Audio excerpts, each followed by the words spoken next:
While I have the floor, if I may be allowed, I wish to respond briefly to the manifestation made by the majority floor leader. If I may. Salamat, Abi, Mr. President. Mr. President, the 1987 Constitution demands that the Senate continue with the impeachment proceedings already initiated without further delay. What is the pleasure of the Honorable Ontiveros?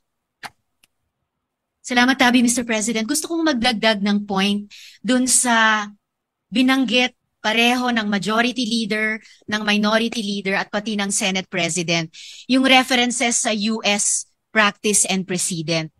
Kaugnay nung isa sa mga issue na pinag-usapan dito sa floor, kung pwede ba o dapat bang mag-carry over yung impeachment process mula sa 19th Congress hanggang sa 20th Congress.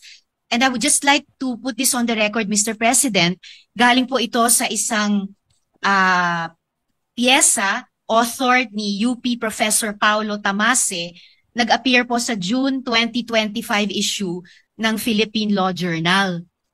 Sabi po dito, Emerging Issues in Impeachment, page 19 dun sa journal, allowing impeachment to cross over Congresses is consistent with American practice. Following the practice of the United Kingdom, Thomas Jefferson's Manual of Parliamentary Practice states that an, quote, impeachment is not discontinued by the dissolution of Parliament, but may be resumed by the new Parliament, close quote. The US Congress, na binanggit ng majority leader, ng minority leader, at ng Senate President, the US Congress has observed this for over 200 years, from the 1803 impeachment of Judge John Pickering to that of Judge Porteus in 2009. In Congress, impeachment proceedings are not discontinued by a recess. The following impeachment proceedings extended from one Congress to the next. 5 pong halimbawa, Mr. President, sa article na ito. Babangkitin ko lang yung pang-apat kasi yun pamilyar sa ating mga Pilipino. 4. The impeachment of President Clinton was presented to the Senate after the Senate had adjourned sine die. After, Mr. President, the Senate had adjourned sine die for the 105th Congress, and the Senate conducted the trial in the 106th Congress, Mr. President.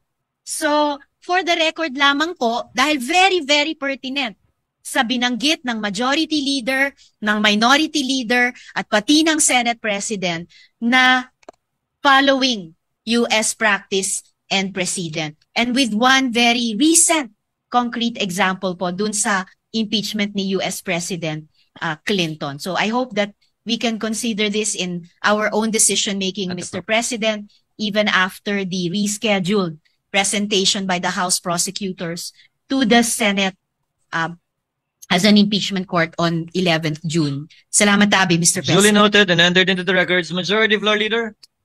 Just to reiterate again, yung nabanggit ko po kanina nga, magkaiba yung sa Philippine Senate at US Senate kasi ang naiiwan sa US Senate tuwing mag-i-eleksyon ay 67 senators, enough to constitute a quorum out of 100 senators and enough to convict or acquit.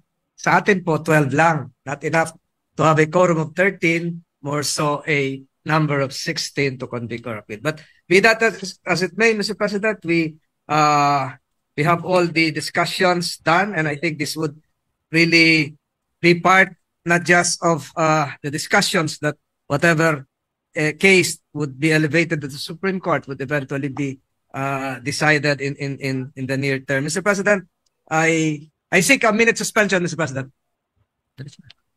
While I have the floor, if I may be allowed, I wish to respond briefly to the manifestation made by the majority floor leader. If I may. Salamat, Abi, Mr. President. Mr. President, the 1987 Constitution demands that the Senate continue with the impeachment proceedings already initiated without further delay. The rulings of the Supreme Court make it clear that first, impeachment is a non-legislative function of the Senate. This is Chavez versus Judicial and Bar Council, GR number 202242, 16th April 2013. And second, that non-legislative functions of the Senate are not affected by the shift from 19th to 20th Congress. This is the case of Pimentel Jr. versus Joint Committee of Congress, GR number 163783, 22 June 2004.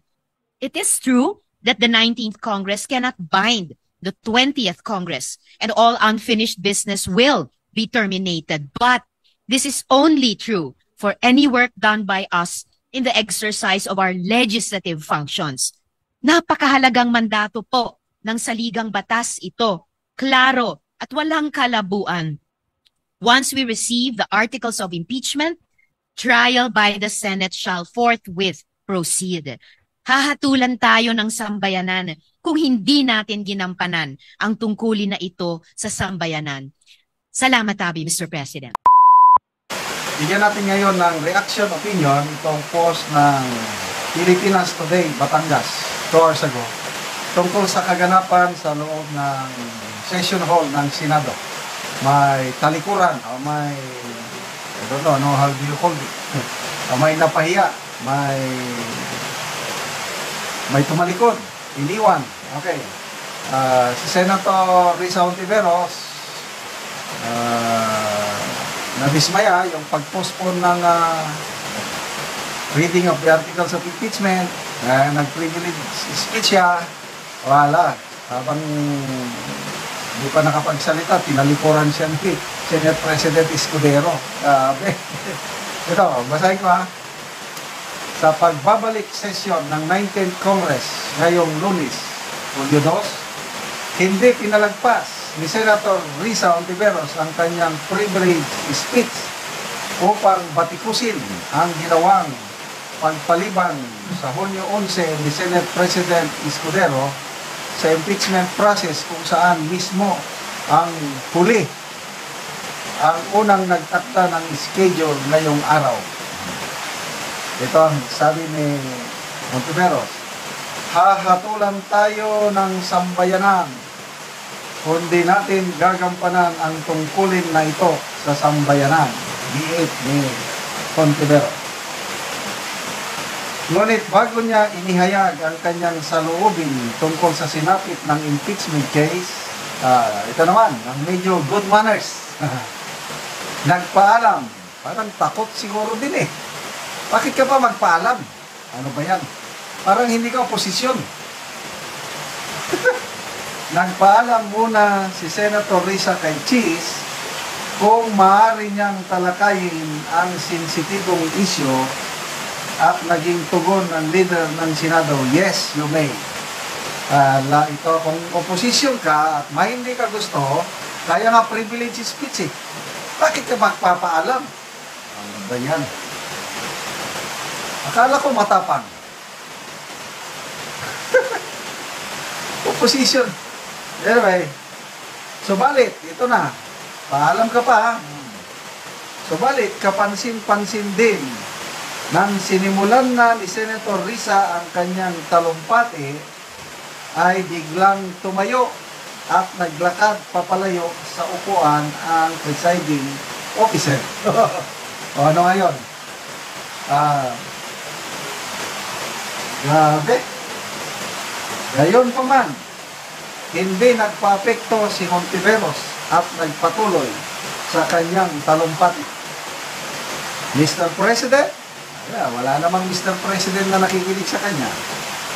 The 1987 Constitution demands the Senate to continue with impeachment proceedings already initiated without further delay.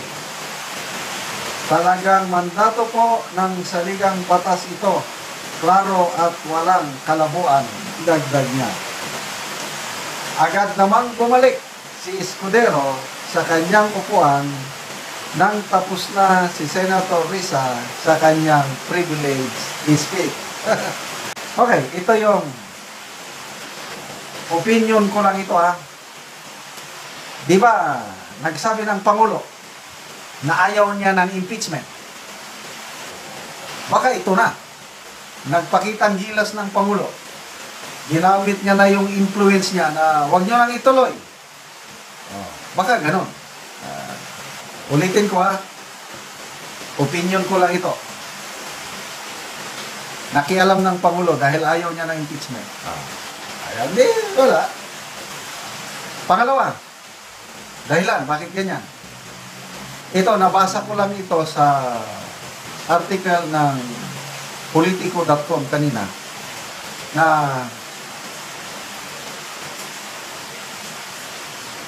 gusto nang patayin itong impeachment complaint ni BP Sara in exchange sa pagsuporta ng Duterte Bloc sa Senate presidency ni Senator Escudero. Yan, nabasa ko lang yan na article ng Politico.com. I don't know how true it is. Kailan, posible. Kasi anim yung Duterte Bloc. Ang dami na nun.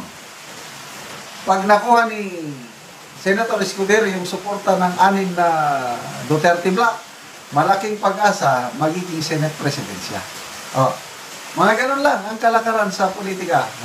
No permanent friends, no permanent enemy.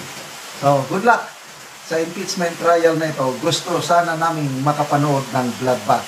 Kaya lang sa tingin ko parang wala na. The end is near.